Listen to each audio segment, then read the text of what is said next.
Queria convidar você a abrir sua Bíblia no livro de Neemias. As crianças, você pode dispensar o seu filho, sua criança aí. Pode liberar o seu filho, sua filha. Vai ser um tempo bom para elas ali. Meus irmãos, deixa eu lembrar vocês, eu falei que dezembro nós estamos iniciando aí o último mês do ano, né? O último mês do ano. E graças a Deus nós vamos terminar um ciclo, começar outro ciclo. Nós vamos iniciar janeiro. E todo mês de janeiro nós iniciamos aqui aquele tempo de... São 12 dias consecutivos. Desde que a igreja... Desde o segundo ano de igreja. São 22 anos que nós iniciamos os nossos anos com 12 dias de vitória para um ano abençoado. 12 dias de primícias. São os primeiros 12 dias do ano. Um tempo de fé, um tempo de uma palavra de fé e de direção para as nossas vidas. São 22 anos que nós estamos nessa pegada. E esse tempo é uma oportunidade tão grande para você convidar um amigo seu para estar com a gente. É verdade, você convidar ele, você convidar um amigo, uma amiga. Eu não estou falando de crente, não estou falando de não crente. Você convidar um não crente. Se você parasse para pensar um pouco, quantas pessoas não crentes você trouxe para a igreja esse ano? Responde não, só pensa. Quantas pessoas a gente procurou trazer para a casa de Deus com a gente? Convidou a pessoa. Às vezes, gente, a gente tem que tirar aquela religiosidade da gente para que a gente alcance o outro. Às vezes a gente tem uma linguagem tão religiosa que não alcança o outro. Às vezes a gente tem que esquecer essa linguagem religiosa para alcançar o outro. Eu tenho o costume de dizer o seguinte, que o que chama a atenção dos ímpios na nossa vida é a nossa conduta. É a maneira como a gente se comporta. A maneira como a gente se comporta faz mais diferença do que aquilo que a gente fala. E esses dias são dias tão especiais, dias que você convida, vamos lá fazer uma campanha pela tua família, vamos lá orar pela tua família, vamos lá com a gente lá, tá passando batalha, vamos lá, faz teu pedido de oração, nós vamos orar por você. A gente tem que fazer isso, gente.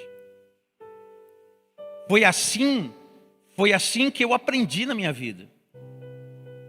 E eu não desaprendi a fazer isso. E continuo batendo nessa tecla. Então, essas oportunidades, elas são especiais para a gente. Quanto menos linguagem religiosa você tem, mais pessoas você alcança. Esses dias atrás eu estava vendo uma pessoa que tem muito êxito nas suas palestras, que é o David Leonardo. E ele é um evangelista nato. Ele é um evangelista. É só ouvir ele falar que você percebe que ele é um evangelista. Ele não é pastor, ele não é mestre, não. Ele é um evangelista. É um evangelista. Ele leva a palavra e Deus tem dado êxito para ele. Aí eu estava vendo lá uma postagem que ele fez. Ele usou uma palavra para alcançar os não crentes. E aí vem os crentes criticando, sabe? Eu vou falar a verdade para você. Eu fico doido com isso quando eu vejo. Eu vejo uma falta de visão tão grande, gente. A gente não pode entrar nesse movimento. Às vezes falta um pouco de visão para as pessoas. Você pode até não gostar de uma pessoa. Agora, usar de maldade para falar dela, aí não pode, gente. Aí é errado. Aí é desumano, não é cristão, sabe? Não é de gente de Deus. Pode ser possível. É como alguns que acompanham aqui, né? O Valadão lá, ele faz umas perguntas, né? Ele fala, esse povo não é crente não. Essa pergunta aí não são crente não. E eu dou muita risada com ele, porque tem coisa que não dá para entender, gente. Então, vamos usar a oportunidade que nós temos. De encontrar uma pessoa na rua, lá, vocês rezam lá pela... Reza, vamos lá. Vai para lá que a gente vai rezar por você, ué. Ele entende reza, nós falamos oração. Mas para ele entender, às vezes você tem que falar reza. Ele não entende. Aí ele vai vir aqui, o pessoal não rezou, eles falaram que oram. Aí ele vai aprender. Sabe, às vezes a gente fica com muita Eu lembro lá na Felício de Camargo, lá uma pessoa chegou na porta da igreja, né? Ali era tráfico de gente toda hora, né? Gente que passa daqui, passa de lá. E a pessoa falou, aqui vocês dão um passe na gente? Dá um passe, entra aí que a gente vai dar um passe em você. É verdade. A gente botar a mão na cabeça dela em nome do Senhor Jesus. Nós repreendemos agora. Você está tomando um passe. Esse passe aí é bom. Eu lembro do pastor Mário, né? Que ele foi em determinado lugar. A pessoa falou para ele, você não vai fazer o sinal da cruz, não? Ele, eu não creio em ti, eu não creio em ti, eu não creio em ti. Foi o que ele falou. Tudo para levar o evangelho à pessoa. Porque se você já está amarrado, a pessoa, e quem? Eu? Não, o diabo. Qual o diabo? O diabo que está em você. Aí pronto. Você já criou uma barreira terrível com a pessoa. Gente, o Zete, que é aqui da igreja, eu tive a oportunidade de batizar ele e a esposa dele. O Zete e a Solange. O Zete jogava bola comigo. Eu estava jogando no gol, o Zete de zagueiro, o Zete estava chorando dentro de campo. Eu lembro até hoje disso. Eu vi ele chorando dentro de campo. O cara jogando bola, chorando, pô. Jogar bola tem que se alegrar, né? Tem que estar alegre, feliz da vida. E ele estava chorando, eu cheguei perto dele e falei, ô Zete, o que está acontecendo? Por que você está chorando, cara? O que foi? Esqueci do jogo. Aí cheguei do lado dele, quando os caras vinham atacar, ele era zagueiro, eu goleiro, eu voltava para mim, aí a gente estava atacando e eu ia falar com ele. Aí convidei ele para vir para a igreja. Vai para a igreja, cara, busca Deus lá com a gente. Aí ele veio, trouxe a mulher dele. A mulher dele, quando veio para a igreja, era espírita roxa. Ela começou a conversar sobre Kardec comigo, querendo saber mais sobre o evangelho de Jesus e o que Kardec falou. E com muita graça de Deus, a gente vai conversando com ela, sendo amigo, entendendo os pontos de vista diferentes. E aí ela se batizou no mesmo dia que o Zé se batizou. E a Solange hoje está com Jesus. Infelizmente, ela teve o Covid, foi muito forte aquilo para ela e ela acabou tendo uma parada cardíaca e partiu para o Senhor. O Zé continua vindo na igreja. Tempo difícil para ele, mas nós ganhamos ele dentro do campo, gente, jogando bola. Então a gente não pode criar distância entre as pessoas. A gente tem que abraçá-las. De alguma maneira precisamos abraçá-las. Mas vamos à palavra de Deus, amém ou não amém? Neemias capítulo 4. Minha palavra hoje é rápida contigo. Hoje vai ser rápida. Você crê nisso? Creia e verás a glória de Deus. Verso 14 do capítulo 4. Diz assim: então, quando examinei a situação, reuni os chefes e o povo e disse: não tenham medo. Lembrem-se que o Senhor é grande e glorioso. Lutem por seus irmãos, por seus filhos e filhas, por suas mulheres e pelos seus lares. Diga graças a Deus. Até aqui. Irmãos, lute por sua família. Um amigo falou para mim assim: pastor, olha, minha família está tudo bem com ela. Eu falei para ele: cuidado que gigantes, eles adormecem e depois se levantam novamente. Quando tiver tudo muito bom para você, meu irmão, não sai da posição não.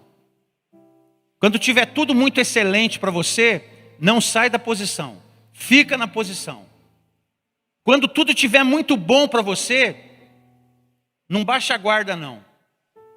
Porque é quando você baixa a guarda que você fica vulnerável. E quando você baixa a guarda e fica vulnerável, você pode estar certo. O nosso arqui-inimigo ou o arqui-inimigo de nossas vidas, ele trabalha nas vulnerabilidades. Quando você se tornou vulnerável, esteja certo. Ele fez isso com o próprio Jesus.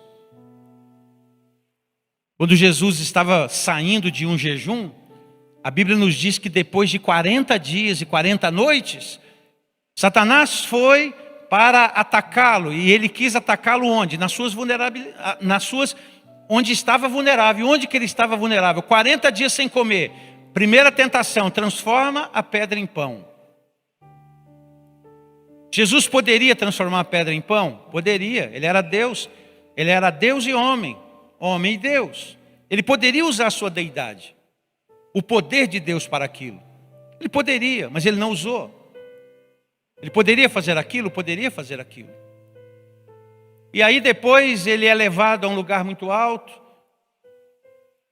E o diabo usa a própria palavra para falar com ele. Fala, lança-te daqui para baixo, e se você fizer isso, anjos virão e te servirão.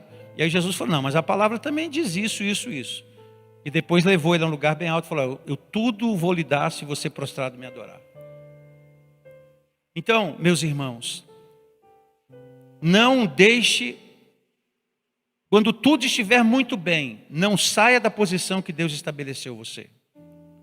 Ô pastor, mas você leu o texto de Neemias. Então vamos recapitular um pouco a história. Quando Neemias ele vai até Jerusalém, ele vai para lá porque Jerusalém está destruída. Ele vai para lá porque a cidade dele está destruída, está queimada, os muros estão derribados. Havia uma situação caótica ali. Tudo era muito difícil, tudo estava muito difícil ali. E Neemias vai para lá com o desejo de reconstruir a cidade. Quando você lê Neemias capítulo 1, você percebe que Neemias se assenta, Neemias chora, Neemias ora, Neemias olha a real necessidade, ele percebe a real necessidade e Neemias se coloca na brecha por Jerusalém. Ele se coloca na brecha pela sua cidade, pelo seu povo. Naquela época, Neemias e as famílias estavam sob ataque. Então Neemias, ele se posiciona de alguma maneira para quê? Para abençoar a sua família. Para abençoar a sua casa. Então, meus irmãos, quando está tudo muito bem, glória a Deus, aleluia. Agora, não saia da posição que Deus colocou você.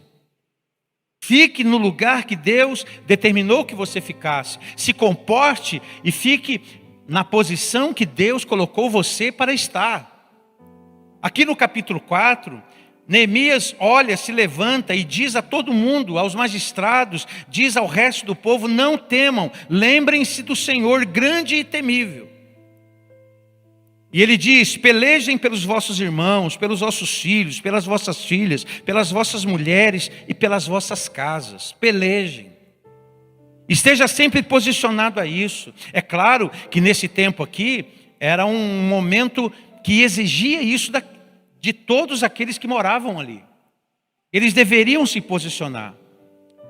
Eles estavam sob ataque porque Neemias já estava tendo êxito naquilo que ele estava fazendo e os inimigos estavam zombando do que eles estavam fazendo.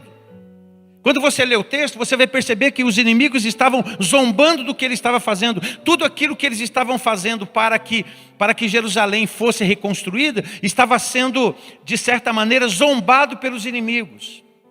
Os inimigos estavam querendo atacá-los para que eles parassem de fazer a obra. Os inimigos começaram a perceber que eles estavam se movimentando, se movendo e trabalhando a favor deles mesmos. E aí o que acontece? Os inimigos se levantaram. Aliás, todas as vezes que a gente se levanta para fazer bem a nós mesmos, para fazer bem a nossa família, o que não faltará é gente para jogar água no seu guaraná. O que não faltará é gente para querer minar a sua fé, querer dizer que não vai dar tão certo assim como você está pensando. E meus irmãos, se tem gente para desestimular você, é o que mais tem. Pessoas para estimular você, pessoas para te jogar para frente, pessoas para te dar um chá de, de vida, de fé e de bênção, às vezes é difícil. Mas pessoas para minar, você sempre vai encontrar. Na época então de Neemias, as famílias estavam sob ataque. Aquele grande líder exorta o povo, dizendo para que eles não temessem. Eu não quero que vocês tenham medo. Ou seja, Neemias, como servo de Deus, desafia o seu povo, desafia aquelas famílias a pelejarem por quem? Pelos irmãos, pelos filhos, pelas filhas, pelas mulheres, pelas casas. E eis aqui uma grande lição que a gente aprende com Neemias. É uma das primeiras lições que nós aprendemos. Se alguém tem uma família, se alguém quer constituir uma família, é sinal que essa pessoa vai ter algo para lutar que vale verdadeiramente a pena. Vale a pena. Qualquer investimento que você faça na sua casa, qualquer investimento que você faça no seu relacionamento, qualquer investimento que você faça no seu relacionamento, seja conjugal ou seja com os filhos e de filhos para com os pais, é o melhor investimento que você pode fazer. Investir nisso, se posicionar. Por quê? Porque você tem algo precioso, algo desejável e algo especial. É por isso que a palavra de Deus aqui está dizendo que lute por sua família, lute por sua família e lute com fé. Lute por ela, se posicione por ela. E como que a gente luta? É a grande questão. Como que você luta? Como que eu luto? Como que a gente deve lutar? Como que a gente deve lutar diante das circunstâncias? E ele nos dá uma dica. O texto bíblico diz: lembrai-vos do Senhor. Você não pode entrar nas lutas que todo mundo passa, ou na luta que as famílias passam. Meus irmãos, eu aprendi uma coisa, e eu sempre ensinei isso. Eu sempre disse às pessoas o seguinte: lidando com gente, eu ouvi muitas histórias. Quando eu tinha filhos pequenos, eu ouvia a história de pais que tinham filhos que eram mais velhos que os meus. E quando eu ouvia eles me contando as suas histórias, me contando os seus dilemas, e me contando as suas dificuldades, eu então pensava o seguinte: o meu telhado é de vidro. O meu telhado é de vidro. E quando a gente quer dizer que o nosso telhado é de vidro, é que aquilo que está acontecendo com outras pessoas pode acontecer no nosso telhado. E nós precisamos estar o quê? Em vigilância, observando, se posicionando e lembrando-nos do nosso Deus. Você não está batalhando ou lutando sozinho, você está lutando e você tem ao seu lado o Senhor Deus Todo-Poderoso. Você não luta sozinho. Irmãos, para de ter essa ideia: se eu estou passando isso, puxa vida, porque será que Deus não está vendo? Será que Deus não está vendo? Será que Deus não está agindo? Por que Deus... Para de pensar que Deus não está agindo, que Deus não está operando, porque a Bíblia diz que Deus trabalha por aquele que nele espera.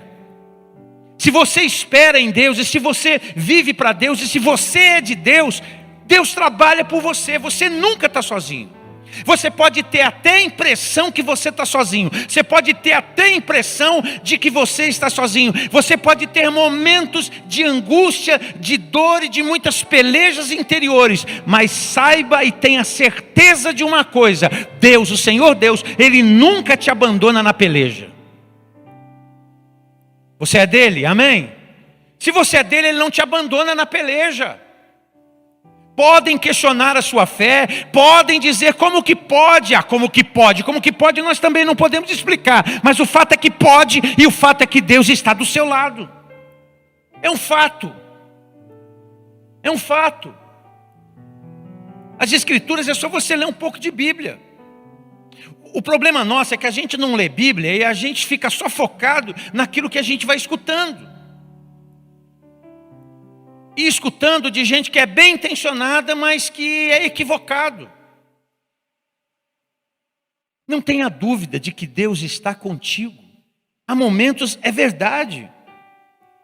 E você precisa entender que o temível Deus, lembrai-vos que o Deus temível, o Deus que é temido pelas nações, esse Deus está ao seu lado.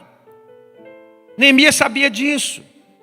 E ele disse: lembrai-vos do Senhor, o Deus que possui todo poder, lembrai-vos dele, porque ele é um Deus que triunfa em todas as batalhas. Ele é o Deus que triunfa. Como venceremos as batalhas se a gente se esquecer do Senhor?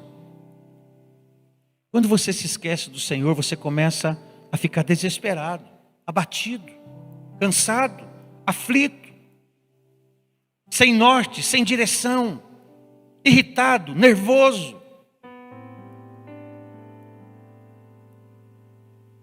Provavelmente uma pessoa, quando ela se esquece do Senhor, ela se entrega. Quando ela se esquece do Senhor, ela começa a lutar com as armas erradas. Porque até para lutar você tem que pedir para Deus adestrar a tua mão. Deus, adestra a minha mão para a batalha. Adestra a minha mão para a batalha. Porque se a gente lutar com arma errada, a gente vai agir de uma maneira desastrosa. Tem gente que querendo construir, que com a melhor das intenções, ela destrói.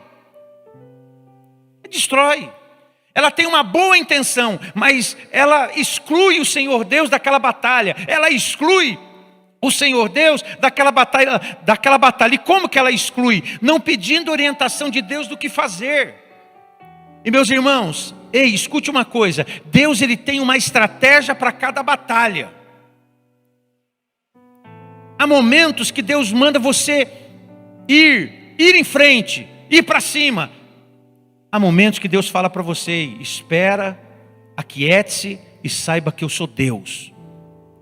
E você precisa descobrir esse time, esse tempo. Porque se você não descobrir o time, não descobrir o tempo, querendo construir, você destrói. Querendo fazer o melhor, você faz o pior. Um dia eu disse a um pai que estava muito preocupado com determinada situação, há anos atrás.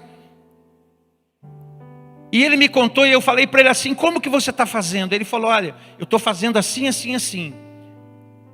E eu falei para ele: você buscou orientação de Deus para fazer isso que você está fazendo? Ele falou: pastor, eu estou fazendo na fé. E eu percebia que a maneira como ele estava tratando aquela situação não era a melhor maneira. Estava claro pelas próprias escrituras. Como que eu posso dizer que eu estou agindo pela fé se eu estou deixando de seguir uma orientação?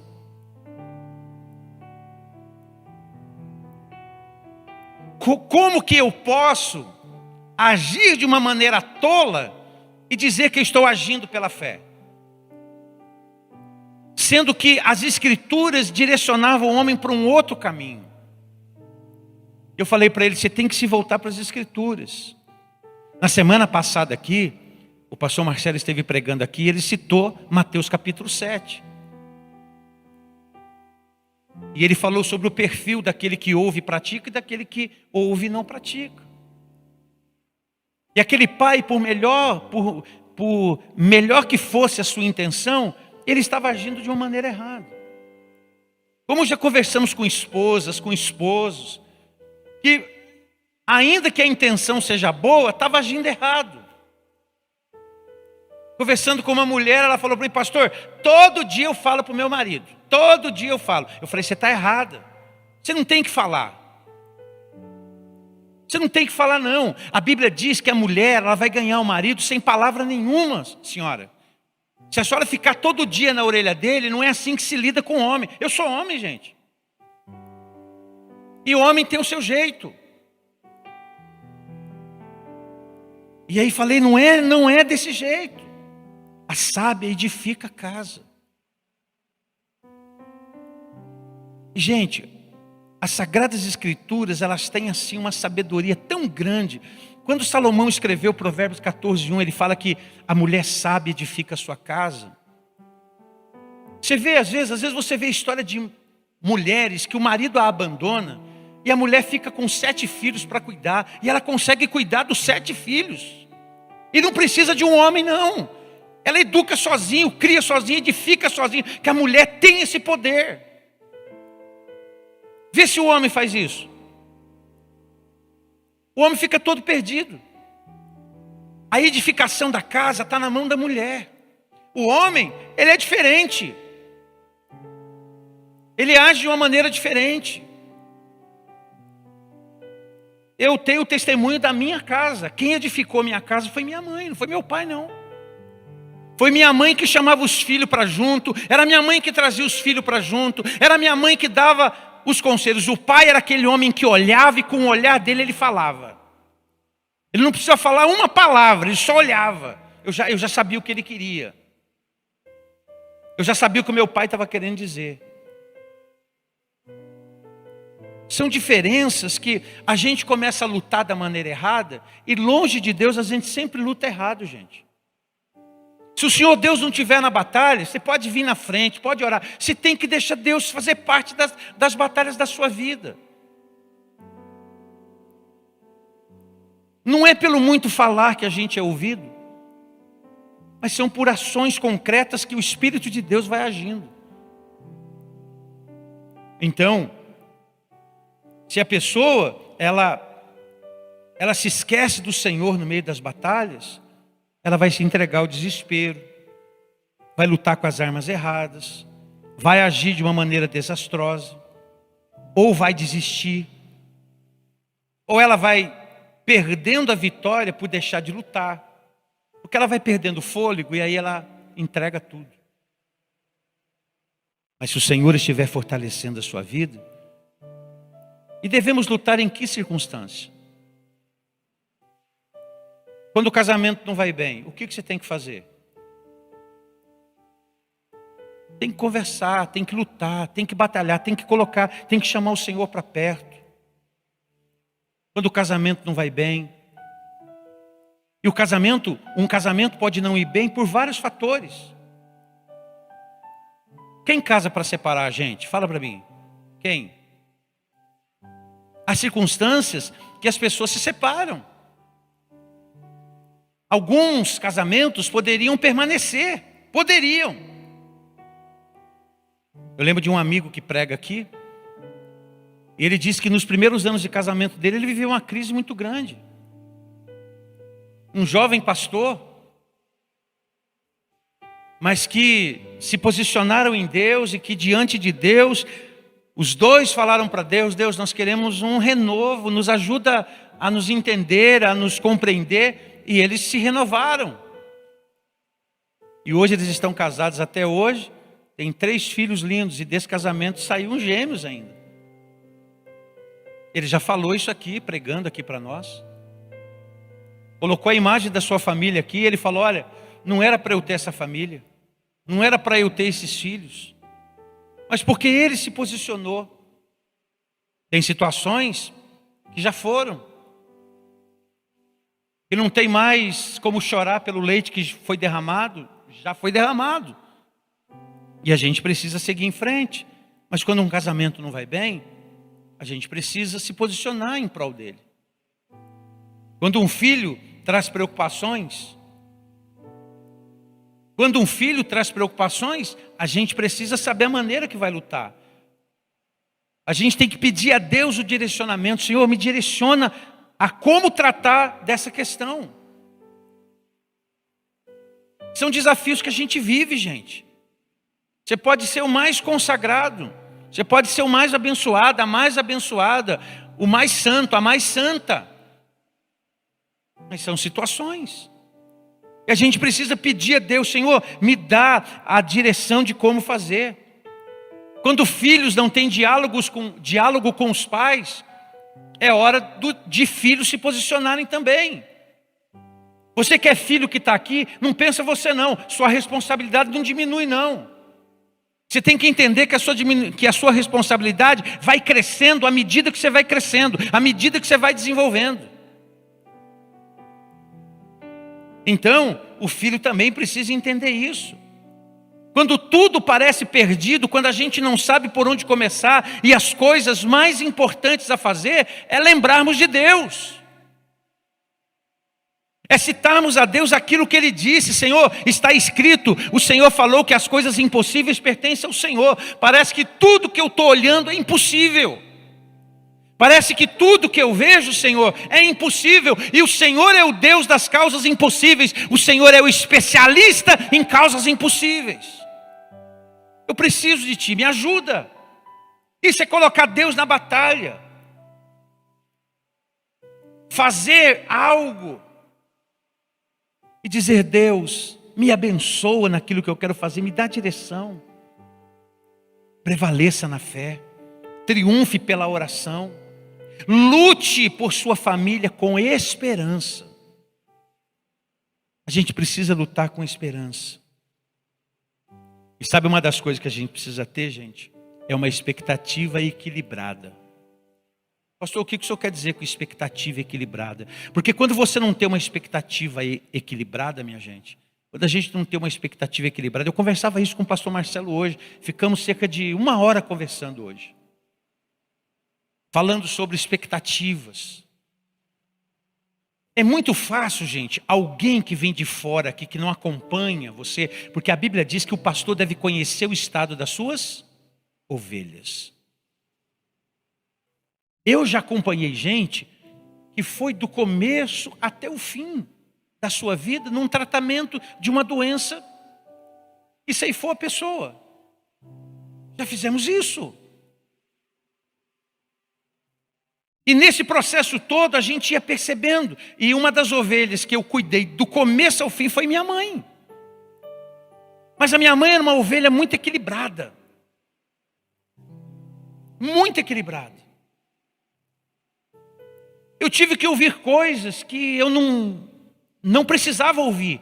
Como eu sei que tem membros aqui, eu conheço a história da Elaine ali e do Marcelo, de situações difíceis que eles viveram, e eles tiveram que ouvir do líder que tiveram, de que o processo que ela estava vivendo era por falta de fé. É fácil dizer isso, não é, gente? É fácil você chegar numa pessoa e dizer, você está assim porque você não tem fé. Eu me lembro certa vez de um rapaz que pregou na nossa igreja. E ele pregou, na pregação foi até bem. Mas foi a primeira e última vez que ele pregou, pastor Justo, para nunca mais. Não chamo mais. Porque ele exagerou numa situação.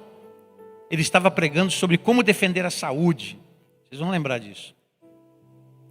E nós tínhamos uma pessoa daquele culto, que era uma pessoa que tinha má formação congênita no rosto. Vocês lembram, né?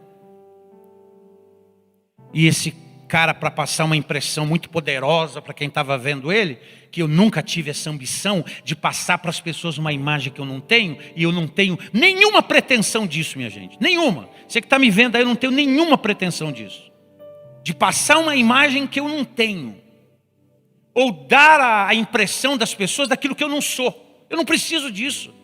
Eu sou muito bem resolvido há muito tempo. Eu não tenho problema com isso, gente. Acho que é por isso que eu e o pastor Marcelo, as pessoas perguntam, como é que vocês estão juntos ainda?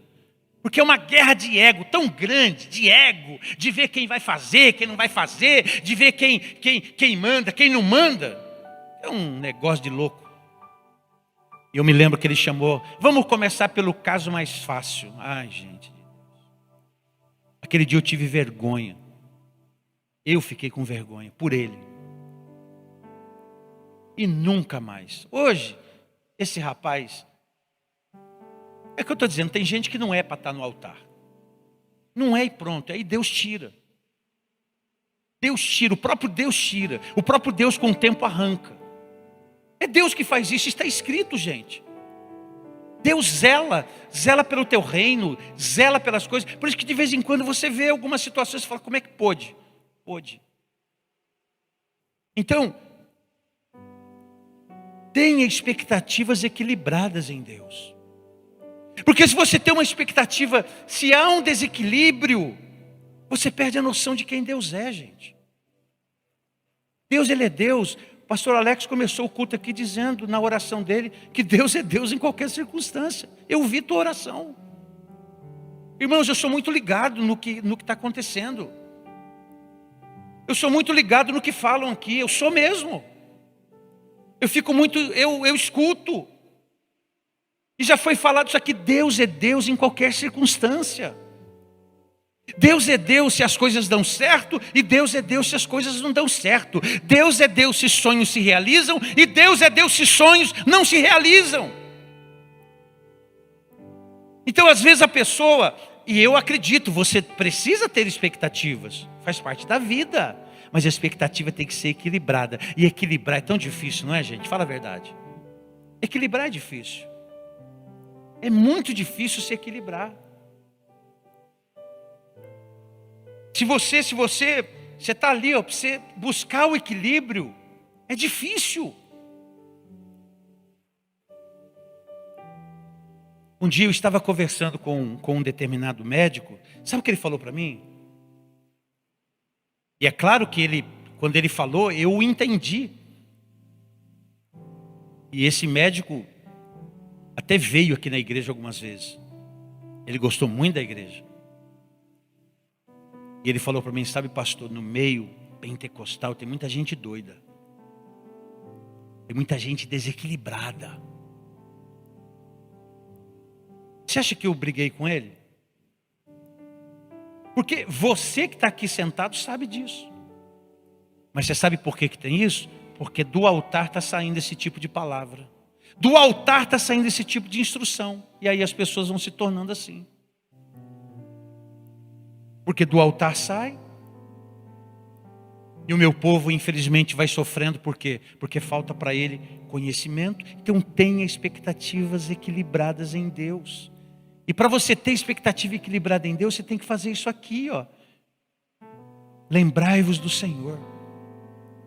O Senhor Deus não faz da gente uma pessoa desequilibrada. O Senhor Deus, muito pelo contrário. O Senhor Deus, Ele dá a você espírito de conhecimento, espírito de sabedoria. Ele derrama sobre você um espírito que te traz conhecimento, entendimento e sabedoria para te guiar. A Bíblia diz em Jeremias capítulo 3, verso 15, sabe o que o Senhor Deus diz ali? Dar-vos-ei pastores que vos apacentem com inteligência e conhecimento. Jeremias 3,15. Dar-vos-ei pastores que vos apacentem assim, com inteligência e conhecimento. Dar-vos-ei. Quem sabe o que Ele nos tem reservado. Por isso que a gente tem que ter equilíbrio. Tem que ter equilíbrio. Você lembra quando Jesus estava na cruz? Quando Jesus estava na cruz e 2 ladrões estavam ao lado dele. Eu não sei se você consegue pensar sobre a seguinte circunstância. Imagine que as mães daqueles ladrões estavam ali. Imagine. Imagina que a mãe daqueles ladrões estavam ali naquele dia. Imagina o sofrimento dessas mulheres. Nós podemos entrar no texto e conjecturarmos que talvez tenham sido mães que tenham orado por aqueles meninos, por aqueles caras. E uma daquelas mães ouviu no último dia da vida do filho dela, Jesus dizendo, hoje mesmo você vai estar comigo no paraíso. Porque o cara teve uma oportunidade de refazer a sua história. Queridos, nós nunca sabemos exatamente o que nos está preparado. O apóstolo Paulo, quando ele tem um vislumbre do céu, ele diz, olha, olhos não viram, ouvidos não ouviram, e nem penetrou em coração humano que Deus tem preparado para aqueles que o amam. E é claro que Paulo está tendo um vislumbre do céu, porque o próprio Paulo diz, eu conheci um homem que provavelmente fosse ele, que teve uma revelação deste lugar, um lugar cheio de glória. E ele fala, olhos não viram e ouvidos não ouviram o que Deus preparou para aqueles que o amam. É por isso que nós precisamos sempre estar posicionados pela nossa casa, pela nossa família. Temos um tempo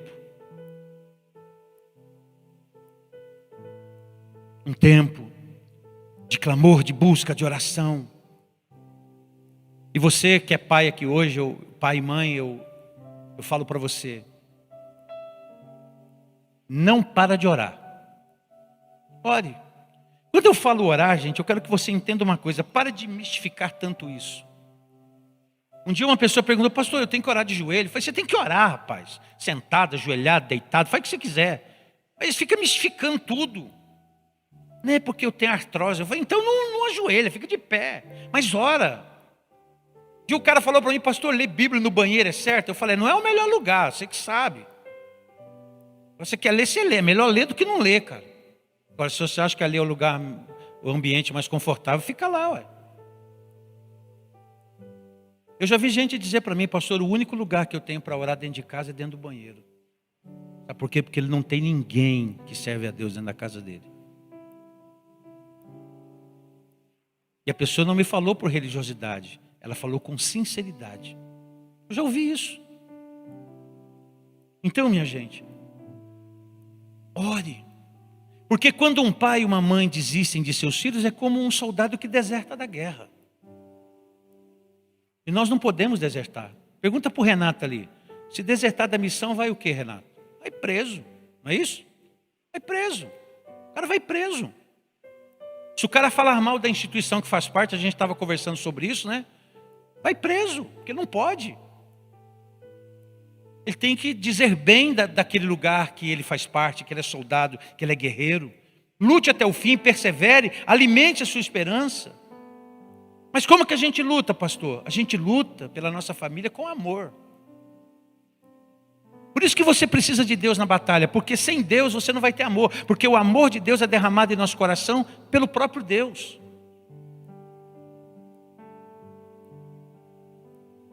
Eu anotei aqui, gente, você sabe por que muitos lares, muitas famílias, elas vivem problemas porque elas ficam disputando entre elas. Gente, o lar é diferente daquilo que nós encontramos no esporte. Quando você pensa em esporte, você entende que um tem que ganhar e o outro tem que perder. Agora, dentro de casa, todo mundo tem que ganhar. Ninguém tem que perder dentro de casa. Ninguém tem que perder. O filho não tem que perder, eu não tenho que perder, meu irmão não tem que perder. Ninguém precisa perder. Dá para todo mundo ganhar. E todo mundo tem que ganhar. O seu time de coração tem que ser sua família. Seu time de coração tem que ser sua casa. Seu time de coração tem que ser a sua casa, a sua família. Time do coração. Ela tem problema? Tem, e daí? Todo mundo tem? Todas as famílias têm problema, só que uns falam menos que os outros dos seus problemas. E eu falo para você, quanto menos você falar dos problemas da sua família, melhor. Fale com as pessoas certas. Para de ficar falando de problema com quem não vai te ajudar. Porque tem gente que não vai te ajudar. Agora, não pode ser assim na nossa casa. No lar, minha gente, se um se perde, todo mundo sofre. Todo mundo sofre. Um dia conversando com os meus filhos, eu falava para os dois, eu falava, olha, nós somos um time e cada um tem que jogar na sua posição. Porque se você não jogar na sua posição, vai ter problema. Aliás, gente, tudo que não está posicionado, tudo que não está... Você imagina que se o Zilton, quando ele montasse essa caixa de som, ele virasse o PA para cá. O som estaria chegando para você de uma maneira totalmente errada. Tem as posições corretas que tem que ficar. E essa é a melhor posição para esse ambiente, pelo menos na estrutura que nós temos. Na estrutura de som que eu estou dizendo. Então, se o PA tivesse virado para lá ou virado para lá, o som não estaria chegando para você como ele está chegando. Se o retorno não tivesse voltado aqui para mim, eu não estaria me ouvindo como eu estou me ouvindo. A mesma coisa é dentro de casa. Quando alguém começa a jogar fora da posição, isso serve para filho, isso serve para esposo, isso serve para esposa, isso serve para todos nós. Se a gente começa a jogar fora da posição, vai dar errado. A gente precisa jogar na posição, precisa fazer da maneira que a gente tem que fazer. Se você está jogando de zagueiro lá na sua família, meu irmão, você é defesa, fique como defesa. Não vai se aventurar no ataque não, que ali vai ficar vulnerável. Por isso que a Bíblia diz que Cristo é o cabeça do homem, o homem é o cabeça da mulher. Olha só, Cristo é o cabeça do homem, e o homem é o cabeça da mulher. E os filhos vêm nessa engrenagem entendendo o seu papel. Quando você lê as Escrituras, você vê que cada um tem o seu papel. O marido deve amar a mulher. O esposo deve amar a mulher como Cristo ama a igreja. A mulher deve ser submissa ao marido. E essa palavra submissão hoje assusta tanta gente, né? Mas uma mulher submissa é uma mulher inteligente, porque uma mulher submissa é uma mulher que tem o amor do seu marido, e por isso então ela é submissa, ela anda junto com ele. É simples de entender isso. A mulher não tem que ser feminista para ela ser, não, ela tem que ser feminina. Tem que ser mulher, mulher sábia, que edifica a casa. Tem que ser uma mulher abençoada. É isso, gente. Tem que ser uma mulher que sabe ouvir, que sabe falar. E abençoado é o cara que escuta a mulher dele. Então, minha gente, nós precisamos entender que no lar, se um se perde, todos começam a perder. Todos. Fica ruim para todo mundo. É por isso que brigas e discussões nunca vão levar uma família para um lugar melhor. Briga e discussão, não. Conversar sobre os assuntos, sim. Conversar, dialogar. O egoísmo tem sido a causa de danos terríveis para a família. E todo mundo... E a gente está vivendo um tempo assim. A família está sendo atacada. A estrutura familiar está sendo atacada. Ah, pastor, mas os tempos estão mudando. É, tudo bem. Os tempos mudam. Os princípios continuam, gente. Os princípios vão ficar. Os princípios permanecem. E não vem gente querer que eu engula à força algumas coisas que estão querendo me impor. Não, que eu não vou engolir. Não vou engolir, acabou, ué. E me julgo uma pessoa muito equilibrada nesse sentido. Dar de si antes de pensar em si. Eis o segredo da harmonia na família. Lutem pelas suas famílias. Lutem pelas suas casas. Um dia uma moça falou assim para mim, eu não vejo a hora de casar. Eu falei, por quê? Porque eu quero ir embora. Por que você quer ir embora?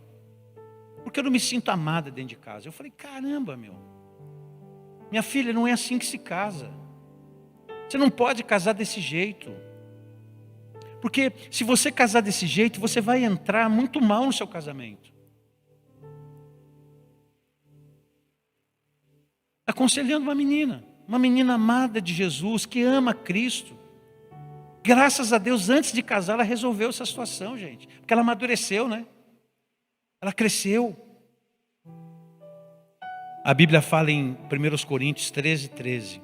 Agora, pois, permanecem a fé, a esperança e o amor. Fé, esperança e amor são as virtudes mais poderosas na vida de uma família.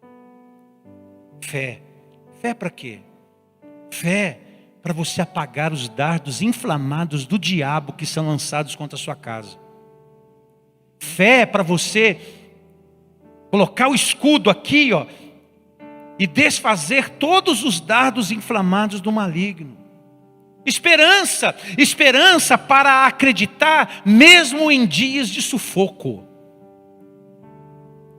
Porque tem dia que parece que a gente está sufocado.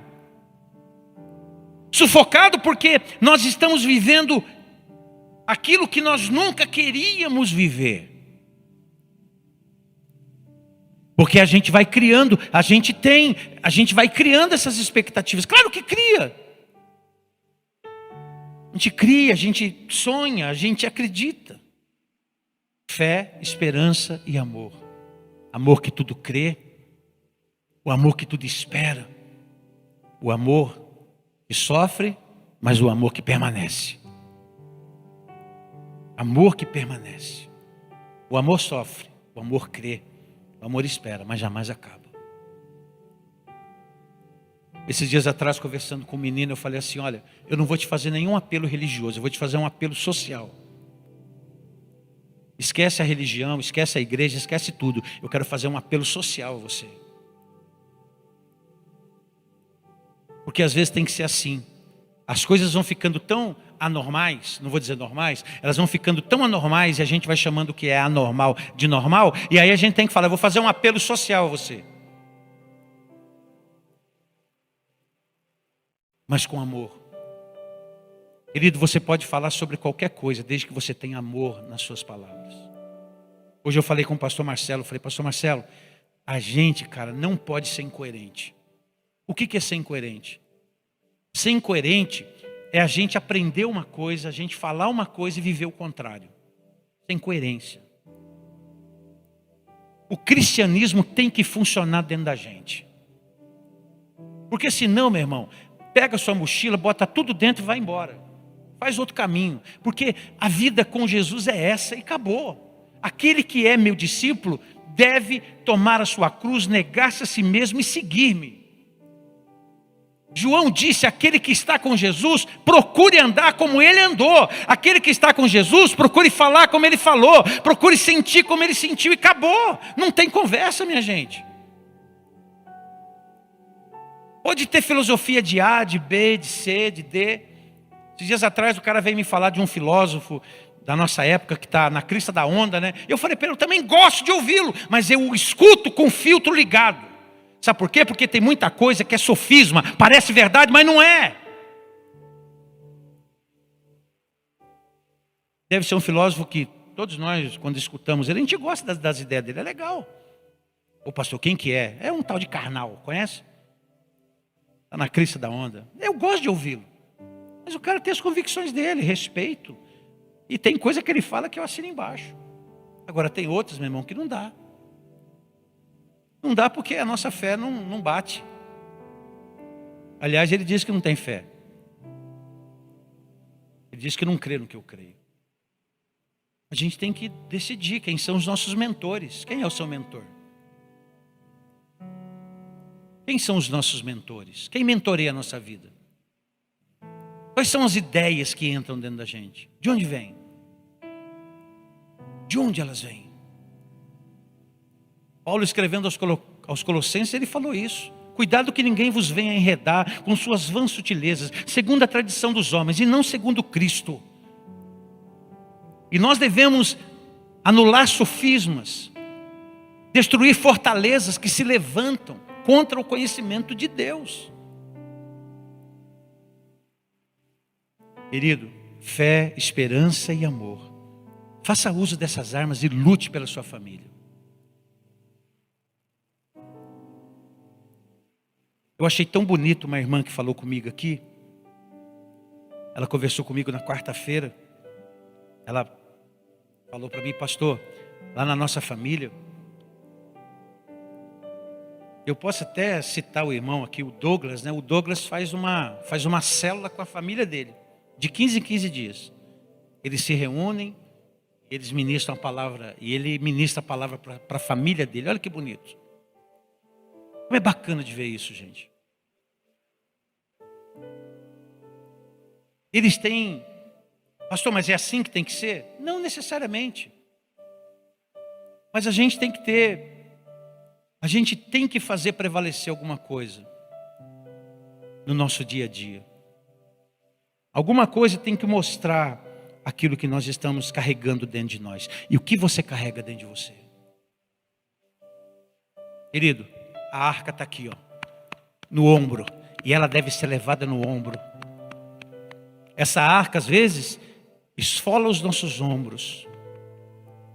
Mas a gente precisa levar. A gente precisa levar. Reconstrua o que precisa ser reconstruído. E haja com sabedoria. Se agirmos assim, com certeza Deus nos abençoará. Ficamos de pé. Quero te convidar a vir aqui à frente. Nós vamos fazer um clamor aqui pela nossa família, pela nossa casa. Sai do seu lugar, vem aqui à frente. Vamos clamar pela nossa família. Eu quero orar com você. Vem aqui apresentar tua casa, vem aqui apresentar tua família, vem aqui apresentar teu coração, vem aqui apresentar teu casamento, apresentar teus filhos. Eu também vou apresentar os meus. Eu também vou colocar aqui a minha casa, a minha família. Lute pela sua casa. Lute pela sua família. Peça para Deus sabedoria. Senhor, me dá sabedoria. Vamos fazer uma oração aqui nesse altar agora. Eu queria que você trouxesse à sua memória o que te dá esperança agora. Qual é a esperança? Qual é a esperança que você traz no seu coração? Os filhos podem vir aqui também, orar pela sua casa. O filho pode vir aqui também. Não é só os pais, não. Você pode vir. Vamos fazer um clamor? Vamos orar aqui nesse altar. É no altar que nós fazemos as maiores decisões da nossa vida. É no altar que nós fazemos as maiores decisões das nossas vidas. Amado Pai Celestial,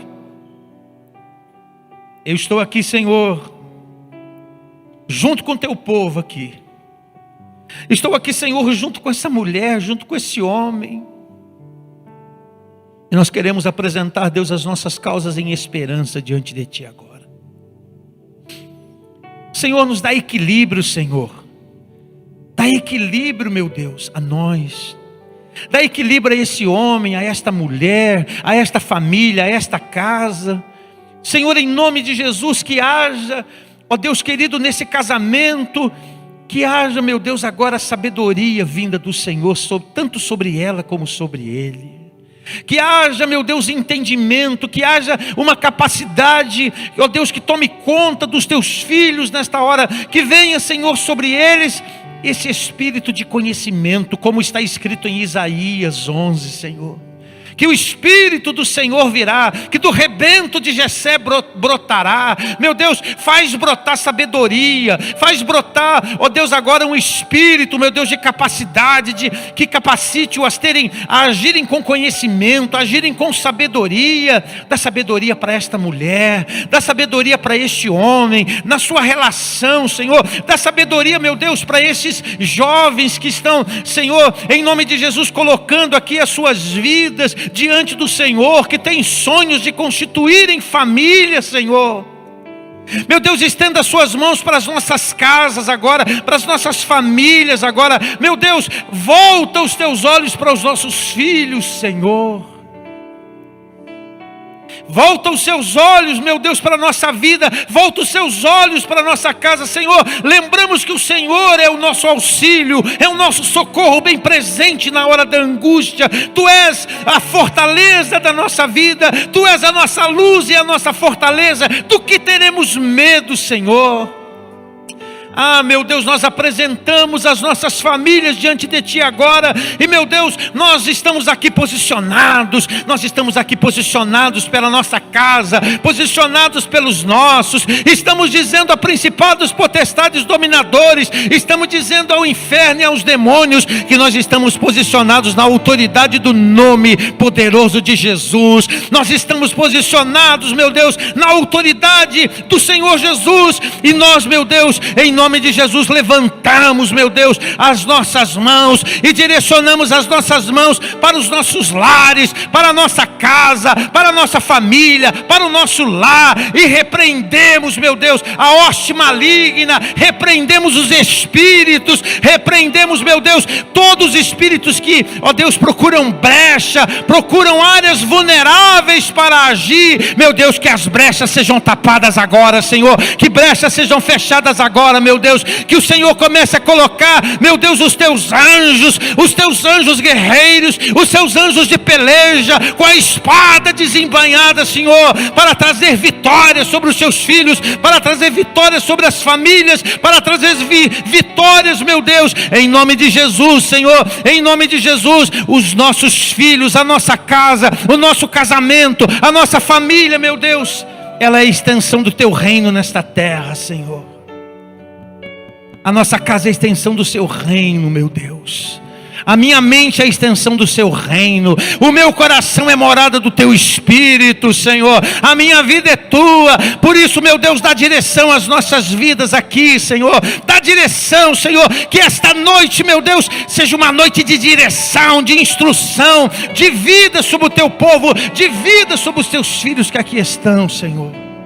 Eu abençoo esta mulher e esse homem que aqui estão. Eu abençoo esse casal. Eu abençoo esse jovem. Eu abençoo esta mãe. Eu abençoo esse pai. Eu abençoo, Senhor, em nome de Jesus. Eu abençoo, Senhor, em nome de Jesus. Eu uso da autoridade que o Senhor nos concedeu para abençoar. E eu não me intimido, meu Deus. Eu não tenho nenhuma timidez no meu coração em dizer aquilo que o Senhor me chamou para dizer e para fazer. Meu Deus, em nome de Jesus, que que toda retaliação das trevas sejam repreendidas em nome de Jesus, que todo espírito, meu Deus, causador de morte, causador, Senhor, em nome de Jesus, de angústias, de depressões, em nome de Jesus nós repreendemos esses espíritos e ordenamos a tua bênção sobre a família, Senhor.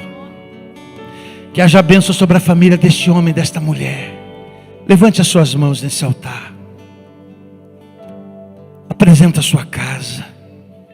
Apresenta seu casamento. Está com seu marido aí do seu lado, junta na mão dele. Aleluia.